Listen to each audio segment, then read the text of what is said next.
management. Good morning and welcome to Law Talk with Ethel Mitchell. Now for today's show, here's attorney Ethel Mitchell. Good morning. Good morning. I am attorney Ethel Mitchell and I welcome you. We have an exciting program for you today. We have as our guest attorney Stephen Pena of ASM Sports, an sports agency who did over $500 million in sports contracts in the past 3 years alone. So listen up. We've got great information today. Welcome to all who are listening live at LawTalkWithEthelMitchell.com and WOLDCnews.com. I firmly believe, as I've often said, that people do better when they know better. The law is such a powerful force. It impacts everything. What you don't know about the law can really hurt you. But what you do know about the law can empower you tremendously. So each week I intend to empower you. I will continue to bring you professionals who work with the law every day. So welcome to Law Talk with Ethel Mitchell. Today's show jumpstarts our March series about law and business. With March Madness coming up soon, Law Talk with Ethel Mitchell decided to explore NBA contracts and recruiting. Because our phone lines are down today, we will not be able to take phone calls, but my executive producer, Stacy Royster, is standing by to read and pass along your tweets. So tweet us at LawTalkEM or talk to us on Facebook at Law Talk with Ethel Mitchell. So let's talk about the sports industry. It is definitely big business. According to Plunkett Research Limited, the sports industry garnered $470 billion in 2013 alone. And young athletes across the country aspire to make it to the pros. From getting paid top dollar with a top team to top contract deals and endorsements, young athletes and their families have their eyes on the prize. Today on Law Talk with Ethel Mitchell, we're talking about how they get there and how they should be legally protected. Renowned sports agent Stephen Pena is our studio guest this week, and he's going to talk with us about what aspiring athletes and their parents need to know about NBA contracts and the recruiting process. First, however, I must remind you that what you hear on this show is for information purposes only. No attorney-client relationship is established by anything said on the show. Each person's circumstances are different, and you must seek individual counsel for any situation for which you need legal advice. I welcome sports agent Stephen Pena of ASM Sports, whose motto is representing the stars of tomorrow today. You can find their website at www.asmsportsamsports.com. AM Sports offers contract negotiations, draft enhancement programs, pre- and post-draft marketing and endorsement analysis and planning, off-season training programs with big-name NBA stars, and with over 20 years' experience, ASM Sports has represented Kevin Garnett, Chauncey Billups, Serge Ibaka, to name only a few. In the past 3 years alone, ASM Sports did over $500 million in NBA, sneaker, apparel, and endorsement contracts with companies such as Nike, Adidas, Peak, American Express, and Got Milk, as well as many others. Stephen Pena joined the ASM family as an agent in 2010. He is a certified agent with the NBAPA, meaning the National Basketball Association Players Association, since 2008.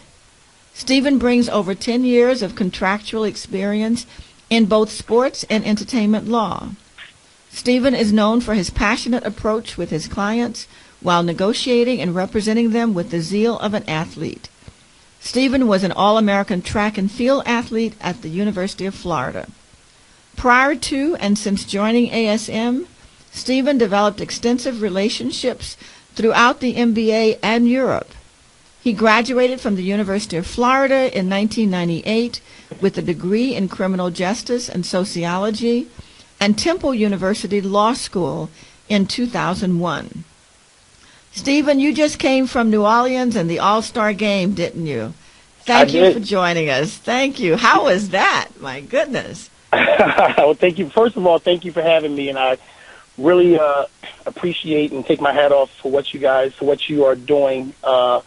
It's always something that part of the reason why I became a sports agent is because I definitely wanted to, and somehow give back to the community and teach law and things of that kind of nature. Just so happened that I had a love and passion for sports and entertainment. So, definitely appreciate and am a big fan of what it is that you are doing. So, well, thank you. We may well have you back sometimes too, because this is a hot topic, Yes, indeed. So tell me, Stephen, what is your overall role as a sports agent? What do you really do, and who do you do it for? Well, let's start from the process where a player becomes a professional athlete. Okay. We help develop their overall brand in terms of First of all, we start preparing them for the draft. That's the first thing that we do. And draft preparation includes training, interview techniques, talking with, dealing with any off-the-court issues, their marketing, their brand, their company. These are all things that happen before the draft itself. Okay. After the draft, we negotiate their contracts for them. We help assist them with whatever city they're going to be playing for in the NBA. We assist the families if they are married or if their mom or dad is coming with them or if they have children or things of that kind of nature. We basically... So you help with all of that? We do because at ASM, we believe that, it's more than just a client, it's the whole entire family. So once you become a member of ASM, your whole family becomes a member of our family. So, okay. Whether it's, helping the spouse, find the right apartment or, the right schools for the children. I mean, these are things that we all, assist in because, for us, it's a full-service operation. Oh, that is great. That should be very comforting to the families, I would imagine. I think so because I think that in most cases, you're dealing with, a 20, 21-year-old kid who, whether or not he came from middle class, lower class, upper class, he's just walked into millions and millions of dollars, and the stress, the fear of the unknown, the uncertainty, all those things come into play. So, it's because we strive to be experts in what it is that we do. We feel we can assist them. So whatever city, we've had players in every city. So whether you go to Boston or D.C. or Orlando or Miami or Toronto, we're able to, assist that whole process. Oh, that is wonderful. Well, now walk us through the recruiting process first. How does that work? Okay. When do they start, or when does your organization or organizations like yours start to really look at athletes as potential NBA stars? Where we start looking at athletes, to be honest with you, it depends. We can start looking at an athlete as early as, or identifying potential NBA prospects as early as high school. The game has changed. Yeah, the game has changed so much now with AAU basketball and things of that kind of nature. Now, they have changed the rules to where people cannot come out of high school. But I think when they started to allow high school athletes to enter the draft, it changed the whole landscape of recruiting. Because now, if you're waiting until a kid gets to college, you might have waited too late. So you definitely want to start identifying talent, as early as possible. And as far as the recruiting process goes, it's a lot of different variables. The first thing is obviously to go through the college coach and get the permission to talk to the athlete. Tell me about that. How does what role do coaches have in this whole process? Well, it depends on what level of coaches. the way the game has changed now, you have a lot of AAU coaches who have. For those of who are ignorant, what's AAU? I believe it stands for Amateur Athletic Amateur Association. It's just a form of. I mean, there's AAU basketball, baseball, soccer, tennis. So, but I see. The common term that we use AAU is just basically club basketball, where kids are playing around the country against other top kids, not outside of their high school. Oh, okay. So because AAU coaches have so much relationships with the kids, they tend to have a lot of influence or a strong relationship with the parents of the kids. So AAU coaches, definitely sometimes choose to stay involved in the recruiting process of an agent just because they want their kid to select the best agent possible. The college coach is naturally going to want to be involved because the college coach is going to want to make sure that his kid gets the best representation because it reflects well on the school. If you have a kid that comes out of a school and he goes first round, that obviously does well for the school itself in terms of recruiting.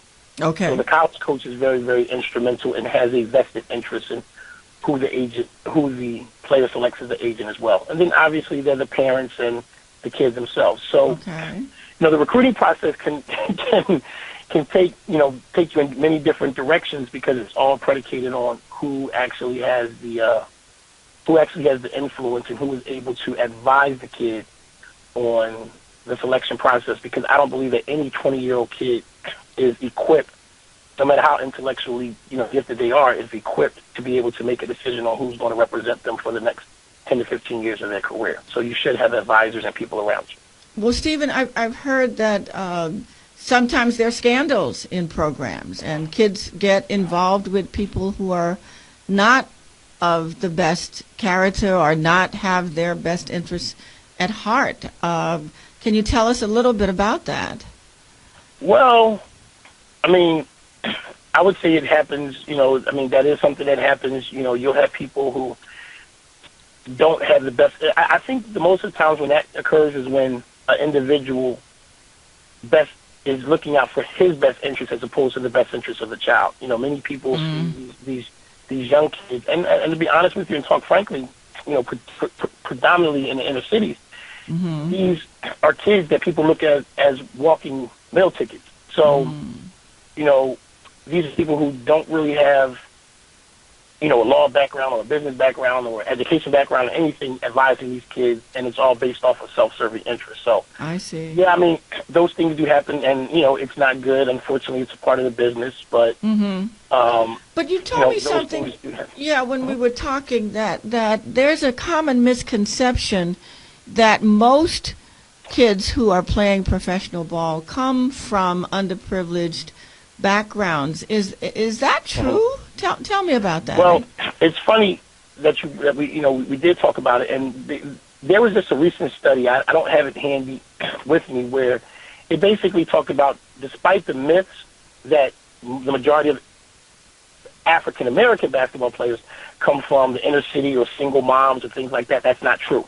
And the overwhelming majority of NBA basketball players come from two-parent homes, middle class, middle to upper to lower middle class, but they come from working families. They're not coming from, situations where it's only way out. Now, there's a lot of reasons for that. The first reason is, obviously now with sports being such a competitive business, kids with two-parent families and things of that kind of nature have the resources to get the kids the training and so forth.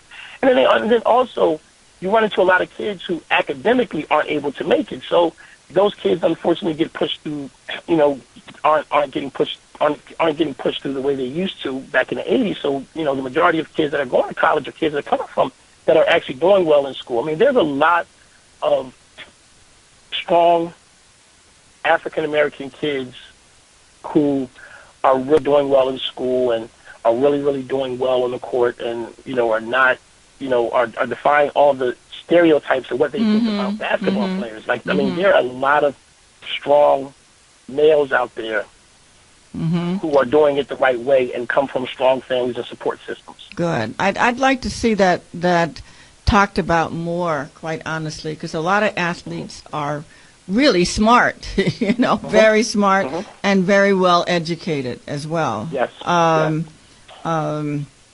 Just as an aside, I know I'm older, and I met an athlete like in would be 50, 60. He's a little older than me, and he said that years ago there were about 25 athletes who went to different schools, signed bonuses. They all played football, and then they took those bonuses and went to medical school or dental school, and that they are still around, that they actually use the money for that purpose.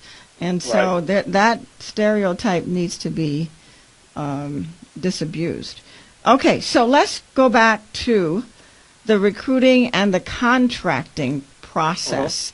You also mentioned when we were talking that there is sort of a standard NBA contract. Tell us a little bit about that. Is that correct? And what does that mean?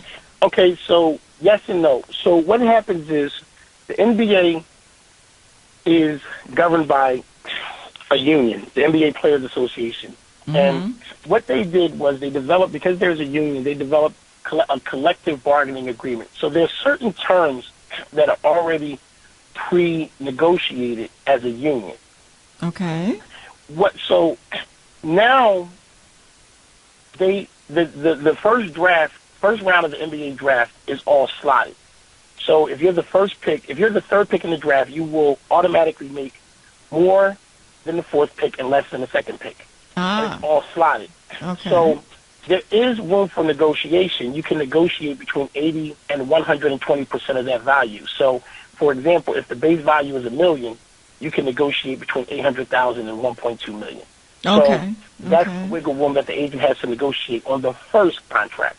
So when I said to you that a lot of the things are already, a lot of the terminology and language, regarding medical or regarding disability, those things are already pre-negotiated. Okay. So, the years of a rookie contract are already pre-negotiated. Oh, really? How, if you don't mind, how many years does an athlete usually get? Well, for a first-round draft pick, it's changing now. You get 2 years plus the team has 3 options. So, so it could be as long as a total of 5 years. Okay. And then after that, you can negotiate accordingly, because now you're a veteran. I see. Okay. And what about young people who may get sick or get injured? What provisions are there to help them? Well, if you have a guaranteed contract, your contract is guaranteed as long as your injury occurs in the course of playing basketball. If you're doing something along those lines and you get hurt playing basketball, your contract is still guaranteed. Okay. Now, if you're out riding a motorcycle or something like that, or, that's a different scenario. Okay. Or if you're doing something that is considered hazardous, is a different scenario. But if you're playing basketball or doing something basketball-related, i.e. weightlifting or playing in a summer league game to keep your skill or get hurt on the court or things of that kind of nature, those are all things that you would still be entitled to your compensation. I see. We are talking with Stephen Pena of ASM Sports. The time is going so fast that I want to be sure to tell you how you can contact him. I know that my nephew in Texas is listening. He trains athletes, semi-professional athletes in Texas. I know that there's an attorney, Eric Tyrone, in Maryland here, who is a coach at a school, and that he's listening, and other organizations who work with athletes in different parts of the country. So I want to give out, or Stephen, would you like to give out your email address and your Twitter tag and your Facebook so people like that can get in touch with you? Because I would like for them to get in touch with you. Absolutely. My email address is spina, P-I-N-A, at asmsports.com. Okay. My Twitter handle is at spina, P-I-N-A, BBTG, which is kind of my little thing that I give to all my athletes, which basically stands for Be Better Than Great. I like that. And my Facebook is just simply Stephen Space Pena, STEPHENPINA. Okay. And you're the Stephen Pena from Philly? I understand there's several Stephen Pinas on Facebook, so Yeah, people should, so make sure that I'm the Stephen Pina from Philadelphia. Okay, very good, very good. Stacy, do we have a tweet? Did somebody ask something? Actually, we have someone who's visiting the station today who has a question about the number of athletes who go from college sports to pro sports. We have, in the neighborhoods or in the schools, a lot of people aspire toward that dream. Mm-hmm. How many actually make it? Give us the stats on that, Steve. Stephen, are you there? I'm here. I could not hear what she said. Oh, you couldn't hear? Oh, I'm sorry. No, I could not. No, that's okay. My apologies. There was someone who asked, what are the stats, if you know, on when people go from athlete in a college environment to athletes in a professional environment? Can you give us an idea of what's the possibilities, the probabilities of that? Less than 1%. Less than 1%. Yeah, that make it to the NBA. Well, if you figure this, if there are over 300 college basketball teams with 12 people on each, on each team, and there's only 300 jobs in the NBA, and that's every year. So, wow, you're looking, So it definitely is a small number. I mean, every year only 60 players get drafted. That's not including the players that play basketball that are coming from overseas. Wow. So, yeah, I mean, the numbers are really, really, really small. Now, what we tend to do with ASM is, we explain that professional basketball to us is probably not the same thing that everybody thinks of professional basketball as the NBA. We have 100 clients that play professionally in Europe and overseas who make a very, very, very, very, very decent living. Okay. So when we say professional, if you're talking about terms of the NBA, the numbers are really, really small. Okay. But if you're talking about playing professionally and you have a good career, you may not be an NBA basketball player, but you may be able to make 6-7 figures a year playing basketball internationally. Very good. Very good. Very good. Well, listeners, I do hope that you are getting in touch, or you will get in touch with Stephen if there are athletes that you know, that you are parents to or friends with, or, a mentor to, because it sounds like you have a wealth of knowledge and experience that they can make use of. Definitely. Well, let me say this. Part of the reason, and again, I only know one way to be, which is very, very honest and straightforward.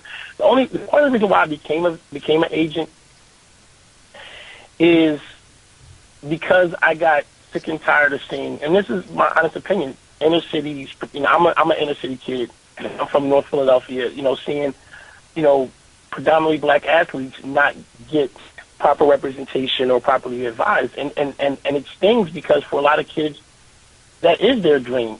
So I take a lot of passion and a lot of pride in really, really helping these kids reach their dream, and then also making sure that they are consistent with it. I'm probably, I realize now, I'm in my 30s, so I realize I'm a lot cornier, and I'm not as hip as I was in my 20s, and I probably can't relate to them in terms of the music. But, as my mom always says, the game doesn't change, only the players. So in terms of the game being the same issues that I face, that, you face, my son will face, and my grandson will face, my granddaughter will face, and my daughters will face, those issues don't change.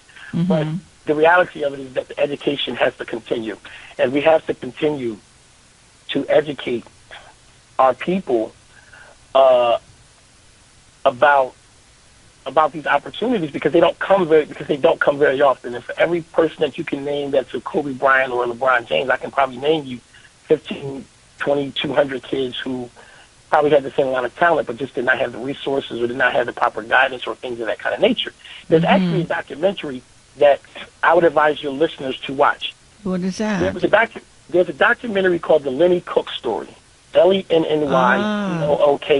It's one of the best documentaries I've ever seen and it's about a basketball phenom. It just got released on, I believe it's on Stars or Showtime or something, but it's one of the best basketball documentaries about a kid from New York who was one of the top high school players and how he went from being a can't-miss kid to a kid that missed. Mm-hmm. And he talks about all the real-life issues that went wrong and the wrong people that he listened to and the advice and the fact that he did not work hard.